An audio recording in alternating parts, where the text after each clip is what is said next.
She's going to the portal, the portal, the portal. She's going to the portal. Where is that? Fam, what's up, the squad? It's your favorite auntie with Uncle Tendencies. And I've been telling these kids all season, these young ladies, if you at a school where your coach won't let you play and you up 45, you can't seem to get the development that you're looking for, strength and conditioning ain't what you think it should be, get in the portal and find a school that's good for you, that matches what you're looking for. And then I realized I didn't even know how to get to the portal. I thought the portal was a place that the kids could type it in on their keyboard and go there on the computer, or pop up an app and let somebody know, hey, I'm ready to get out of here. It doesn't work like that at all. So I decided that I was going to take a deep dive and try to figure out how you get to the portal, how it works, and I thought that I would just share that with the fam. Since its inception, the transfer portal has become this pivotal element in college athletics, fundamentally altering the recruitment landscape and athlete mobility. Its introduction has particularly resonated with the women's college basketball, reshaping strategies for teams and offering athletes unprecedented control over their careers. So what is the transfer portal? It's this compliance tool designed to manage the transfer process from the beginning to the end. But in the simplest terms, it's just this database where athletes' names get loaded once they express their desire to transfer. It was established to streamline kind of the process of transferring between NCAA institutions. It provides a transparent system for athletes wishing to change schools. Before its inception, athletes were forced into this cumbersome kind of process that heavily favored the schools, because the schools that knew you were interested in transferring probably had the best chance of reaching out to you and letting you know their interest. With this process, the portal now offers a platform where athletes can declare their intent to transfer and make them visible to all the other NCAA institutions. So, going to the portal, what does it actually mean? It actually means that you notify your school's compliance officer that you want to transfer, and then they have 2 business days to get your information loaded into the portal, the database, to let schools know that you're interested in transferring, and then notify you that you've been uploaded into the portal. Basically, coaches and athletes can use the portal to kind of connect, if you will, a little bit easier and talk about transfer options. It doesn't really replace the recruiting process, but it does give you kind of like a level meeting ground, if you will, because you're going to get, of course, like the players' names, some information about how, their athletic abilities, and as well as some information about their academics. So it's a good place to kind of start the process to see if there's a match, if you will. Athletes use the transfer portal for various reasons. They might be looking for more playing time. They might be looking for a better program fit. They might be wanting to move closer to home. But women's basketball especially, it can kind of change the strategic move. It can be a strategic move to actually increase your visibility, compete at a higher level, join a program with stronger focus or development for professional play.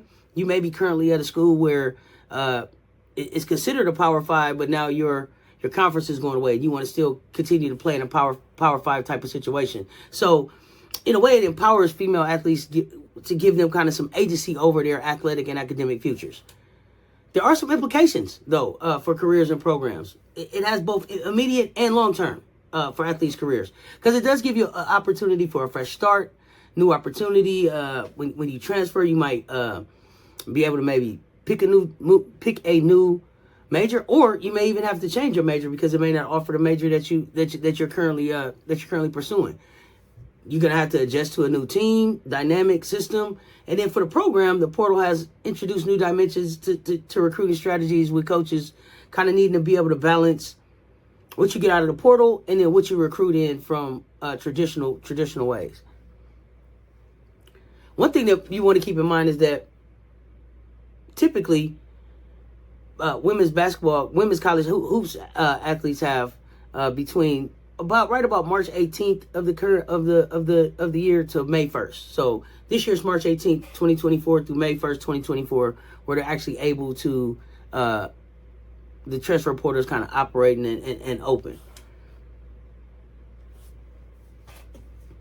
The transfer portal presents some challenges for schools: roster instability, potential for recruitment from the bench. It also promotes greater equity and opportunity for female athletes, reflecting kind of like a shift towards more athlete-centric governance in collegiate sports. So once a player decides that they kind of want to enter the portal, what do? Now, I mentioned that they had to notify the school, but I skipped something. Before that, they have to complete the Transfer Portal Division I transfer module, and then they notify the school in writing of their desire to be entered into the transfer portal. So that's my bad. I forgot to mention that. There's a module, a little short video, and I watched it too, that they have to watch first, and then they're able to notify the compliance officer that they're ready to start the process for notifying schools that they're interested in transferring. They may not make any direct or indirect contact before they are officially in the portal. And so they have to wait for that actual official notification from the compliance officer that they have been entered into the portal before they can talk to anyone. And they also must be academically eligible and in good standing at the time of transfer. Not at the time of the entry to the portal, at the time of transfer. Also, a student athlete that's transferring after their second year of school must transfer enough credits to be academically eligible to compete at the new school. Undergrad students, majority may only enter the portal during that transfer window that I mentioned, but postgraduate students who are on track to complete their undergraduate degree by the end of the year, like within 2 semesters, they can enter the transfer portal at any time. It's easier to transfer as a grad student because you don't have to worry about transferring credits. Side note, that I found out when I was down this rabbit hole, y'all, the NCAA approved COVID year. That just means that the 2020-2021 year did not count against eligibility. And I also found out that grad students cannot hoop in Ivy League, and that's by league rules. I think I learned that in a live with you guys. I don't know where that just came from. Popped in my head and thought I should mention it. Back to the topic at hand. It's crucial for athletes, though, to understand the potential consequences, including loss of scholarships and the need to, like I said, meet those academic eligibility requirements at the potential new schools, making sure that they stay eligible at their current school, but also understanding that within the next semester of them declaring that they're interested, them entering the transfer portal, the schools could cut off their scholarships. And they may also lose access to some of the benefits that they had, like even being able to tutor. Some interesting things that I also learned about the transfer portal is that students who have previously transferred out of a 4-year school, they won't qualify for that one-time transfer exception, and usually will require a waiver to compete immediately at the new school. Otherwise, they would have to attend academically for a full year before they could begin playing again. The transfer waiver process is available, but they're only really approving certain requests. So those requests include reasons related to student athletes' physical or mental health and well-being, exigent circumstances outside the student athlete's control, like physical, sexual assault, discrimination based on a protected class, assertions involving diagnosed education impacting disabilities. They're no longer allowing waivers as of this season because the degree doesn't meet the student's expectations, or perceived prestige of an institution's degree program does not meet the student's expectations, transferring to change majors, lack or change in playing time, no participation opportunity, reduced playing time, change of position or role on the team, change to athletic scholarship, and even a coaching change, which I found really interesting, because I thought if your coach leaves that recruited you there, that you should be able to take a step back and see who it is you would like to play for now. But apparently that's not something that they are allowing waivers for at this time. There are also some criticisms on the players that enter the transfer portal, where coaches, and I think I've heard, I want to say maybe it was Coach Ariema that I heard really doesn't really look at kids in the transfer portal because he doesn't think that they're really sure about what they want to do. And that's kind of in line with some of the knocks on the kids that enter the transfer portal. They're taken as they don't want to wait their turn, or they don't confront their problems at their current schools. But besides that, players kind of find it hard to navigate. I even found it kind of hard to find info. So it's hard to find info on it. Info can be limited. I found out that most athletes that enter the transfer portal, they get their best information from talking to somebody who's kind of already been through it. It's easy to feel like you kind of get lost in that big list.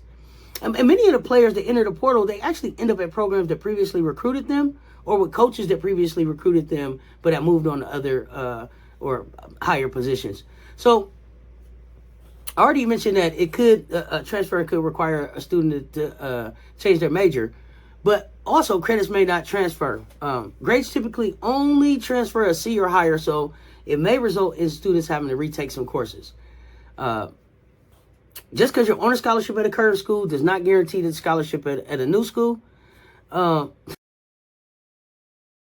And one of the last things I wanted to mention is that a student athlete could potentially get stuck in the portal. In 2022, the NCAA reported that 43% of the students that entered the portal remained active in the portal. That means they were either still looking for opportunities, exploring opportunities, discussing opportunities with different schools, maybe even transferred to a non-NCAA institution, or left their sport altogether to pursue their education. So lots of things that student athletes want to consider when they're making the decision to stay or not and get in that portal. But if used correctly, especially if they maybe partner with their coach, even though they don't have to talk to their coach or let them know that they're interested in transferring, by talking to their coach, they may be able to get some great feedback, some insight, and maybe even some help to be able to use this resource to put themselves in the best situation possible to be able to showcase their talents and grow as a student athlete.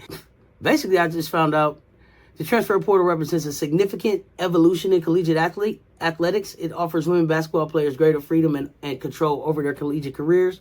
But by exploring the portal's role, requirements, and impacts, I hope that I was able to illuminate some of the challenges and opportunities it creates, and just give a deeper understanding of its transformative effect on women's college hoops. And with that, y'all, I'm going to get on out of here. Your favorite Auntie with Uncle Tendency saying, until next time, stay tuned. Talk soon, y'all. I'm out.